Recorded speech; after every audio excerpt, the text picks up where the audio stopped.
How's it going, ladies and bruises? I'm Bobby Sixkilla and welcome back to Route Double. We're still in Route B and we are currently back in the past in our memories, thinking about the time that we ran away from home with Yuuri, because Yuuri has a terrible, abusive home life that we just discovered, and we've decided we're going to have to run away with her. So we're having that flashback, which is, I believe, a flashback within a flashback, because the current normal life that we're living is a flashback from when we're inside the facility, potentially dying. So, is it a flashback inside a flashback?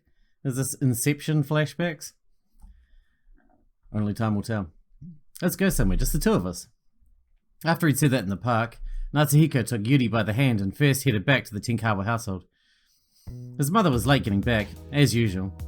Normally it made him lonely, but that day was actually more convenient for her to be absent. I'm sure Mum would get mad at me if she found out. And if that happened, she'd probably send Yuuri home right off the bat. Natsuhiko couldn't ask any adults for help, not even his own mother. He'd been the one to protect Yuuri, had to be the one to protect Yuuri. Okay, let's prepare, Yuuri. Prepare what exactly? I've got a backpack, so let's put everything we need inside. First, we obviously need food. No questions there. Yeah, or we'll get hungry. The kids fished around the kitchen. They looked for foods that didn't need to be cooked, particularly on the snack shelf. Hey, Natsuhiko, you think we should bring these too? What's that? Wait, that's instant ramen, isn't it? No, we might need to go somewhere without a kitchen, you know? We just need to make a fire in that case. So we're taking them, no buts. Hey now. If we need to make a fire, we should bring a lighter then, right? Yuuri gleefully picked out the things for them to bring. Her mood had shifted so suddenly. She was enjoying herself now. Well, fine. Deep down, Natsuhiko was excited too. It was a brand new adventure. A journey of justice to protect Yuuri. An illusion of a new future. The kids were exhilarated. A short while later, the backpack was stuffed to the brim. Natsuhiko put on his precious watch, and they were ready to disembark. Alright, let's go, Yuuri. Yeah. Natsuhiko took Yuuri by the arm and left the house. Where should we go? Anywhere's fine. Anywhere far away from that house, at least. Okay, then let's head to the secret base. Secret base? It's on the outskirts of town. We found it the other day when we went exploring. Let's go there then. I'll follow you, Natsuhiko. Okay, full speed ahead. Yeah. With an enthusiastic cheer, the kids walked in the opposite direction from Yuuri's house. They walked alone on the long road to the secret base. It was the end of May, and yet the night air was surprisingly chilly. Each time the wind blew, their body heat gradually sapped away. But that was only a trivial matter to them. They advanced down the path, feeling like they were the only people on Earth. Eventually they reached a discoloured building. It was a ruined factory that was no longer in use. This is the secret base? Yeah, we made it our own by bringing lots of different stuff into it. Let's get inside already. Hold my hand so you don't get lost. Yeah. Natsuhiko moved briskly in the darkness. He'd played there countless times, so already had a complete understanding of what was where. Let's see, if I remember correctly... Natsuhiko reached out in the darkness, and a moment later... Wow! A soft light filled the room. Natsuhiko had lit an oil lamp with the lighter. This is the lamp I brought from home. As long as we have this, we'll be fine, even at night. Wow, I never knew there was a place like this. Yuuri looked around with a twinkle in her eye. A variety of objects of all shapes and sizes adorned the ruined factory, from furniture like an old sofa or cupboard, to outdoor items like a charcoal stove or a parasol. Time killers like manga and toys, as well as items of questionable usefulness like a wrench, a millstone and a pair of nunchaku. I know, cool right? Not just me, but everyone brought all kinds of things. Stuff they'd find or bring from home. Yeah, it really is a secret base. Yuuri smiled out of honest enjoyment. Natsuhiko felt happy too, and pointed to the sofa. Well, let's take a seat. We've walked a lot, so you must be hungry, right? Yeah. The kids sat down next to each other and took snacks out of the backpack. They ate the sweet biscuits as they talked. We got blankets and sleeping bags. We're all set to stay the night. Then can I stay here forever? Of course. Marshall and the others have been making this place a stronghold lately. I'm sure they'll be able to help out in lots of ways. We'll have nothing to worry about. Every day's going to be fun. I can't wait. Yuuri smiled as she gazed at the lamp. The light cast a shadow on her face. Actually, I've never had a single fun memory until I came to this town. Huh? Really? Yeah. I'm a communicator after all, you know? Yeah, but so what? Before I started school, I took a gene addict test and found out I ranked C attitude. And then Mum and Dad started to treat me like a pest. When they got mad, well, they got mad a lot before that, though. I never did anything fun after that. Every day was a sad day. So I tried my bestest to practice BC. I thought that if I could read minds, I could learn why Mum and Dad hate me so much. But it didn't work. The harder I tried, the more Mum and Dad treated me like a pest. Yuuri's voice was deathly quiet, which made it all the more heart-rending. Yuuri, even though he'd never had such an experience, he could still understand her sadness. He frantically searched his meager vocabulary for the right words to say to her. I won't ever treat you like a pest. Huh? I'll stay with you forever, Yuuri. There's no need for you to read minds or anything either. So you don't have to worry anymore. Natsuhiko's awkward encouragement made her smile with joy from the bottom of her heart. Thank you, Natsuhiko. Well, even if you are a communicator, I don't mind at all. We're friends after all. You're right, and besides, there is one thing that makes me glad I was born a communicator. Huh? No, it's because that's how I met you. If I wasn't a communicator, I never would have moved to this town. Yuuri looked at Natsuhiko as she spoke. Natsuhiko couldn't help but look away. He felt an unknown emotion welling up from the bottom of his heart. His face felt unbearably hot and he couldn't form any words. Huh? What's wrong? Nothing. Part of a biscuit just got caught in my throat, that's all. Huh? Are you okay? Yeah, I'm fine now. I'm strong after all. Okay, thank goodness.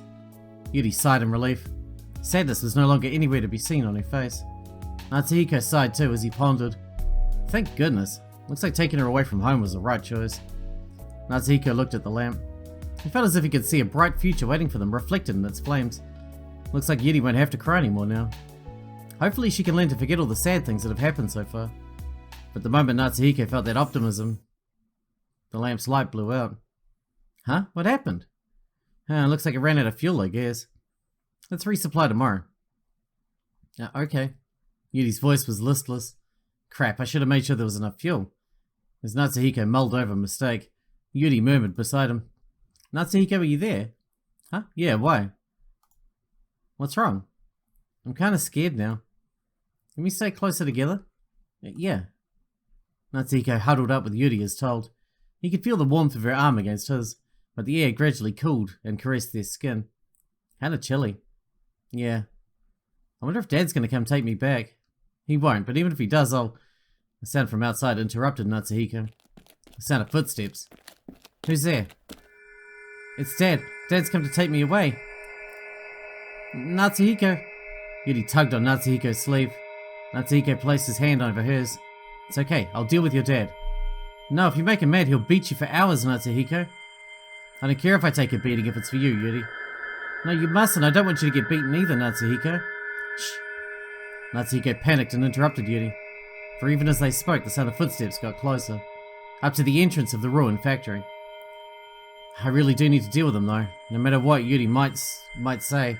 Natsuhiko silently stood up and rushed toward the footsteps. Natsuhiko? Don't worry, I'll protect you, Yuuri. Natsuhiko left those words behind as he dashed ahead. Someone's shadow stood at the entrance. Judging by its size alone, it'd have to be an adult. Gotta rush up to him and punch him in the face. It's Dr. Tenkawa, isn't it? Then I'll say, stop picking on Yuuri. That was all he had in mind. Natsuhiko rushed at the shadow and then... Natsuhiko? The voice stopped him. Huh? Mum? The shadow's true identity was Natsuhiko's mother, Dr. Miyoko Tenkawa. The professor threw Natsuhiko one look and said, Don't Mum me. I was worried sick about you. When I got back you went home and the kitchen was a mess. But thank goodness I was able to find you relatively quickly. Why are you here, Mum? I panicked and called the Topaz. My shadow told me about this place. I rushed over here as soon as I found out. I haven't run so much in about 5 years. Is that so? Natsuhiko sighed. All his tension slackened in a matter of seconds, but a sense of relief was blown away by the professor's next words. Huh? Who's that over there? The professor noticed something moving in the darkness behind Natsuhiko. Yuuri hesitantly peeped up and walked out of the shadows. She's my new friend, Yuuri. After the kid's reluctant introduction, the professor spoke in exasperation. So you're the daughter of the Katonos, who moved in the other day. You should know better, Natsuhiko. You can't keep a girl out this late. But... The professor ignored Natsuhiko and smiled at Yuuri. I'm so sorry, Yuuri. Come on, let's bring you home. I'm sure your parents are worried about you. Yuri's whole body twitched at the word parents. She looked at the professor with tears in her eyes. Oh my, what's the matter? In the professor's confusion, Natsuhiko made a bold declaration. Mum, please don't bring Yuuri back to that house. Huh? There's no way I can just... You can't take her back there. Yuuri doesn't want to go back to a house like that. Yuuri's mum and dad treat her like she's a pest just because she's a communicator. Every day they shout, they say mean things, and they kick her out of the house. They what? The professor's face stiffened for a moment. Is that true, Yuuri? After a short moment's hesitation, Yuuri painfully nodded. Natsuhiko endured the sadness and continued. That's why I wanted to save Yuuri. I thought that if she lived in the secret base, she'd never have to go back to that house again. The professor sank into silence with a grim look in her face before placing her hands on Natsuhiko's shoulders. I understand the circumstances, but still. By no means can she live here. Children cannot live by themselves.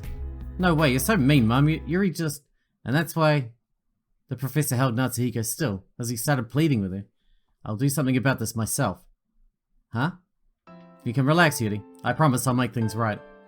The professor smiled at Yuuri, and as if all of Yuri's threads of tension had snapped, she burst into tears in a stifled voice. Yuuri? Natsuhiko rushed up to Yuuri in a panic to hold her hand. Yuuri squeezed his hand back and spoke. Thank you so much. Thank you, Natsuhiko and Miss Natsuhiko's mum. Yuri's sobs echoed in the darkness. Natsuhiko's mother said nothing. Natsuhiko himself said nothing. All he could do was keep holding Yuri's hand as she sobbed. I wonder if Mum had already decided to take custody of Yuuri back then. He never imagined they'd get their wish with the death of Yuri's parents, but it wasn't an unbelievable possibility. But even though his mother was gentle at the time, she would eventually become cold and distant, rarely returning home. But that's exactly why Natsuhiko and Yuuri developed a bond of mutual trust beyond that of even blood relatives. That's probably why we worry way too much about each other. Natsuhiko spoke with that thought in mind, but still, I was a little surprised you saw me off so easily. Huh? Well, I thought you hated incidents and danger and such more than I did. So why did you say what you said this time? Why the change in heart? In response to that casual question, because those were the words you were wishing for. Yuuri responded softly and ominously. Huh? To be honest, I've always been thinking, Hikiden, do you truly love the calm life you've been living? Or are you just saying that you do, as to not disagree with me? Natsuhiko gulped to hear what she was insinuating. Of course not, I mean, at least I never meant to, but what makes you say that so all of a sudden? Those are the words I wished for. What makes you say that? I just knew. Yuri's answer was ambiguous yet confident. That's what I wished for? Even if that's true, how would she know? As he pondered the puzzle, a certain doubt rose up in his mind. No way, is Yuuri... But before he could finish that thought, Yuuri muttered, Sorry if I'm wrong about this, but... Hikiden, have you ever thought that you wanted to return to your past self? My past self? Have you been holding yourself back from doing anything all this time out of concern for me? Things like stepping up and to face the danger by yourself. No, why would I do that on purpose? That's a normal response. But, you know, I've been thinking that you truly are the type of person to choose the just path, no matter how dangerous that path may be. Hey, Yuuri? The phone's connection suddenly cut off there. Before he knew it, the hustle and bustle of the town disappeared too, leaving Natsuhiko wrapped in silence. The only sound echoing through the silence was the ticking of Natsuhiko's watch. And of course, he had the conversation with Yuuri. Now it's time for the time jump again. Here we go. But soon enough, even that stopped. Again? When he looked to check, his watch was indeed broken. Back to reality again, huh? He already knew. He knew that all this time he was merely having a recollection of September 14th. He knew that his recollections of the past were gradually getting closer to the present, to the day this watch broke. In the dead silence, Natsuhiko's consciousness returned to September 16th.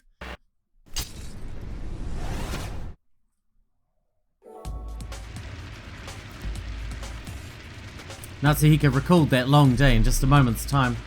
He recalled the collapse of his calm daily life, as well as how he plunged into the maelstrom of an incident with Mashiro and Salia. That's right, no matter how far I am from Yuuri, I must fulfill my promise to her. But Yuuri ended up getting dragged into the incident regardless, and as she stood with Mashiro in front of him. The passageway was blocked by fire on both sides, leaving nowhere to escape.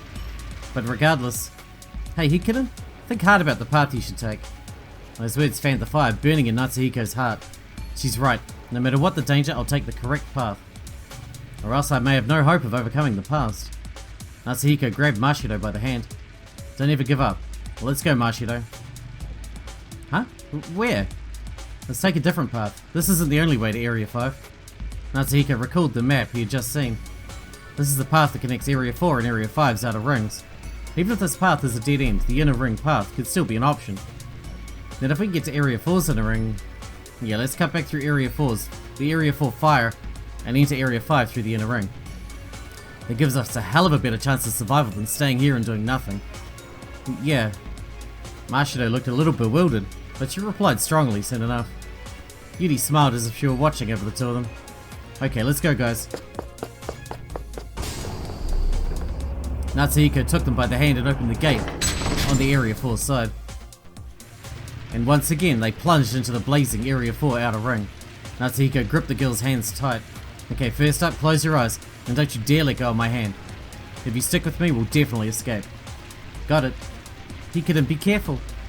Natsuhiko nodded and ran, leading them by the hand.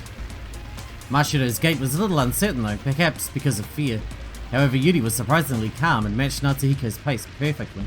As a result, Natsuhiko wasn't too heavily burdened, and they were able to run confidently, but eventually the smoke got into Natsuhiko's eyes, blurring them over with tears. Endure it. If I stop here, Mashido and Yuuri are as good as dead. Natsuhiko desperately ran, despite his blurred vision. And then they slipped through the connecting passageway. Finding refuge in Area 4's inner ring, and unlike the outer ring, the inner ring had no signs of fire. We're saved. It's okay now, Yuto. The girl spoke as Natsuhiko took deep breaths. Thank you, Natsuhiko. That was a close one, huh? Yeah, but we can't relax just yet. Not before we get to Area 5. Mashido's face froze at Natsuhiko's words. You're right. I wonder if the connecting passageway here is safe. I hope it is. They prayed as they walked into the connecting passageway. But they didn't see any signs of fire or smoke in this path. Okay, looks good. Yeah. Let's hurry to Area 5. The three of them rushed off in high spirits. Once they entered Area 5's inner ring, they headed for the emergency staircase. The broadcast said the staircases in Areas 5 and 6 were safe. Quite some time has passed since then, but please still be safe. They rushed to the staircase with that hope in mind. But what waited for them behind the door was only a wreckage of what was once a staircase. No way, it's no good here either? Don't tell me you're the staircases of... The three of them left the staircase, landing with drooping shoulders. Natsuhiko suddenly got worried about Salu. After pondering for a second, he sent her a telepathy. Salu, can you hear me? Where are you right now? And after a little while, he learned about her whereabouts. Good news, you two. I just contacted Sully with BC, and it looks like she's already escaped through Area 6. Really? We can't give up either. There are still other emergency staircases remaining. There are ones in Area 5's outer ring and Area 6 as well. If any of the remaining three are safe, then we should go to the outer ring. No, judging by the force of the flames in the connecting passageway, there's a high possibility that Area 5's outer ring is blazing up. Let's go to Area 6 first, and the moment Natsuhiko began to speak, an ominous siren suddenly bellowed. Huh? What's that? My ears hurt. It was a loud alarm, unlike what they'd heard before. An automatic broadcast voice followed. A KCN has just been detected. In accordance with this emergency, security has shifted to blockade mode, locking down all gates and bulkheads. All facility personnel, please administer AD, take shelter in the nearest room and stay in place. Natsuhiko looked toward the connecting passageway in shock. The security gate in their path shut with a roar. Oh no. Natsuhiko rushed over to the gate and tried to open it. But no matter how much strength he used, no matter how much he pressed the open button, the gate wouldn't budge one bit. Damn it. What's the meaning of this? I don't know, but I guess evacuation mode is over. Or the gates that have been opened just got locked again. Then, we've been locked inside the building. Natsuhiko muttered in a grave voice. What do we do? The broadcast said all the gates were locked. That probably included the gate to the outer ring and the gate to Area 4 as well. Damn it, is there no way out? Natsuhiko looked around with that thought in mind, upon which a look of astonishment rose up on Yuri's face. I can't believe it. This is happening again? It's like a repeat of 9 years ago. 9 years ago? Yuri's words jogged Natsuhiko's memory the moment they left her lips. 9 years ago, they'd also been locked here in Area 5. That's right. Back then we heard the same announcement. The gates had been shut. The image of Yuuri sobbing rose up in the back of Natsuhiko's head. What happened to us after that? And the more he tried to remember the details, the worse his head ached. That was the very fragment of the past he'd been avoiding. The memory that had haunted them for 9 whole years. Why is this happening again? Natsuhiko endured his headache and looked toward Yuuri. If it's hurting me this much, then Yuuri must be... A painful look was indeed on her face. But even so, she smiled at him. I'm okay, Hikiden. But Yuuri, I haven't grown at all. I came here and got us locked up in here again. In the end, I haven't overcome the past at all. As Natsuhiko vocalized his bitter regrets, Yuuri gently replied, It's too early to know that for certain. In the days leading up to today, you've gained the strength you need to overcome the past, haven't you? When you were with the others, you were always fine. You overcame the truth and the malice thrust before you that day, after all. So I'm sure you can overcome the past this time. That day? Which day? As Natsuhiko mulled over Yuri's confusing choice of words, he heard the sound of his watch ticking. When he looked at the dial, the hands were pointing to 9:15 at 7:09 AM. Yesterday, huh? Damn, we're getting so close. The day we got close to the truth. Yuuri whispered to the pensive Natsuhiko. Hikiden, it's time for you to remember. It was probably by no coincidence that you've come this far. So are you prepared? The moment Yuuri said that, Natsuhiko's consciousness returned to yesterday. Man, we're doing a lot of time jumps again. I'm pretty sure I said in the last episode we haven't had a time jump in ages, and now we're having 2 in an episode. Natsuhiko woke up. His vision and consciousness were still blurry. Huh? Where am I? His unfamiliar surroundings had him on the verge of a confused panic, but that's right. Last night I called Yuuri on the phone and then I returned to the karaoke box. Guess I passed out from exhaustion right after that. Getting very close now. After a moment, his thoughts managed to clear themselves again. How are the other 2? Natsuhiko turned his head to look for Mashiro. I need to find her face right beside him. She's too close and she looks way too defenseless. And he barely kept himself from shouting in surprise. Just afterward, Mashiro opened her eyes ever so slightly. Her eyes were fixed on Natsuhiko in an enraptured gaze. The sight of her awakening was so enthralling, it left him speechless. It was the sight of his childhood friend that he'd never seen before. But after only a moment had passed... Huh? Natsuhiko? She returned to the usual Mashiro. I'm sorry. Natsuhiko jumped away reflexively, and suddenly felt himself step on something soft. Looking down, he found Sally sleeping on the floor. He'd accidentally stepped on her. She seemed to be sleeping peacefully, but... Not a moment later, Sully grabbed his foot. Shut! And flung him away in a flash. Natsuhiko's world turned upside down as he toppled to the floor. He must be getting used to that by now. Ow, ow, ow! Natsuhiko? As part of her reactive throwing motion, Sully had risen to her feet. She appeared to have come back to her senses as she leant on her hand. I'm sorry, I thought you were going to attack me in my sleep, so I unleashed a Sanemiya screw leg whip on you by reflex. A Sanemiya screw? Natsuhiko groaned as he got up. His knees and back ached. So she can use more than just Aikido. That was not an Aikido technique, no matter how he looked at it. Mashiro rubbed her half-asleep eyes as she asked about it too. Is that a Salio original special move? Yes, it's a technique from the composite system of martial arts I created by mixing several styles of hand-to-hand combat. Sanemiya style Savat. Other techniques include the Sanemiya sleeper, the Sanemiya rocket, and the Sanemiya suplex. I see. Those don't sound like Savat techniques to me, and I get the feeling I've heard those names somewhere before. Forget about the techniques, what time is it? Natsuhiko checked his watch. 7:12 AM, I guess. It was relatively early for a Sunday morning, but they had business to take care of today. Natsuhiko took a deep breath before speaking. Now then, today we'll begin a full-blown search for the terrorists. Alrighty, I'm ready to go when you are. But aren't they going to be looking for us on the cameras? We shouldn't overstay our visit here. We should set our sights and move. Okay, let's think then. What exactly is it we should do? It should be obvious. Our end goal is to stop the terrorist plot, and to do that we should clear our names with the security department, if possible. To clear our names with the security department, I believe we need to find that security guard and make him admit to falsifying his report. I see, that does sound logical. After Natsuhiko nodded in consent, Mashido was next to speak. I've got a suggestion too. What's up, Mashido?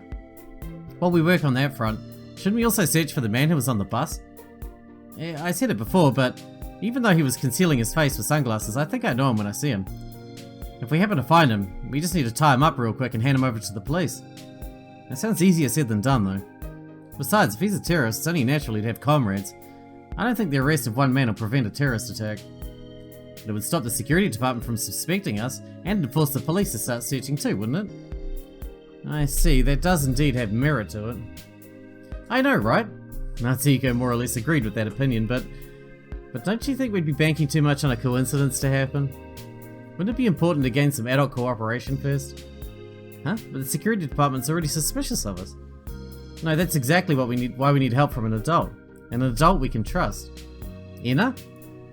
They might be able to talk us out of the misunderstanding with the security department, and we could rely on them when the going gets tough. It would have been a different story if Natsuhiko were the only one at risk for danger, but he wanted to ensure Mashido and Sally were as safe as possible. There are two adults I have in mind. The first is Mr. Ukita, and the second is Professor Tsubakiyama. Don't trust Mr. Ukita, he's fucking nuts, but Ina's fine. Yeah, those two do seem like they'd hear us out, don't they? She's a bit of a Karen at times, but she's fine. It's difficult for me to judge who to trust. Actually, I think Mashido should be the judge of who we can trust or not. Huh? Me? Why? Natsuhiko meekly responded to Mashido's puzzled gaze. You can use empathy, can't you, Mashido? Yeah. And empathy can only be used on someone who's opened their heart to you, right? So if there's anybody who acts or looks suspicious, can't you just check to see if you can use empathy on them? Huh? But that's... Mashido's expression clouded over. She's probably reluctant to peek into other people's minds. I know a lot of people hate having their minds peeped into, but I guess it goes both ways, huh? When Mashido first became able to use empathy, and she tried peeking into somebody's mind to make sure, perhaps it left her with a bad experience. From an objective viewpoint, Mashido had quite attractive looks, and she was even popular among the boys at school. There must have been at least a few men who harboured a certain kind of lust for her as well. If she came face to face with the bare monstrosity of a man's mind, then it's only natural it'll leave a bad memory. That could be why she prohibited herself from peeking into other people's minds. Well, Japanese men, I've watched a lot of anime and they seem, especially older men. Natsuhiko realised how unreasonable he was being with his request. No, I'm sorry, we really shouldn't, Mashido. Huh? I really shouldn't force you to do something against your morals. Not at all, it's okay. I'm the one who suggested this whole thing after all. If an absolute need arises, I can act against my moral code if I have to. That answer only made Natsuhiko feel more guilty. I'm sorry, Mashido. It's fine, we're in a state of emergency after all. Now that I have this ability, I might as well put it to good use for once. Mashido spoke in a bright voice. Even for mere bravado, it provided relief to Natsuhiko and Salia. Okay, looks like we made up our minds on what to do then. Yeah, clear our names with the security department, search for terrorists, acquire adult cooperation. All while avoiding surveillance cameras and the security department too. And yet we've still got to do it. It's not easy being an ally of justice, huh? Ready, guys? I'm ready when you are. Yeah, those are some stiff conditions to meet, but let's give it a go. Let's all work hard together. The three of them nodded at each other and Natsuhiko spoke. Alright, then let's get to work on the double. Yeah. Roger. And with that, the three of them exchanged firm handshakes. After a quick breakfast, they left the karaoke box. But right as they were about to walk out into town... Wait! Sully held back Natsuhiko and Mashido from walking any further. What's wrong? There are police officers there. They looked and sure enough, there were two officers standing at the corner. What about them? The police aren't our enemy, are they? We should still keep our guard up. Let's wait and listen to their conversation. Right. As Sully suggested, they hid by the entrance and strained their ears, upon which Natsuhiko heard the officers' conversation. Man, don't you think we've been patrolling here a little too much? Is there really any meaning in all this pacing around? The younger officer grumbled. The older officer replied, Of course there is. Our patrolling is a crime deterrent in and of itself. But it's a little hard to believe there are terrorists in such a peaceful town like this, just because we're told so. But even the municipal office has received a threat letter. We must remain vigilant. The city's major BC-related facilities are stretching us, and the security department thin. But you can never be too careful. Mashido whispered as they listened in on the conversation. I'm sure those threat letters were a diversion too. The whole town's on edge because of Q. It's like we're under martial law. But at least for now, it looks like the police aren't following us.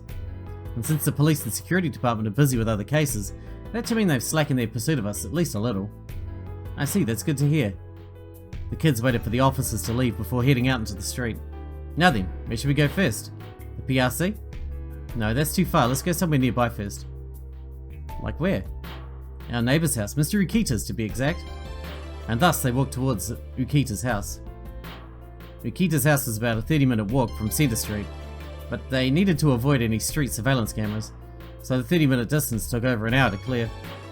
Phew, we're finally here.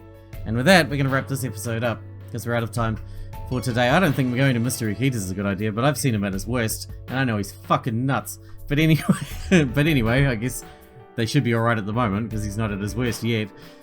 Thanks for watching, thanks for hanging out with me, and I'll see you in the next one.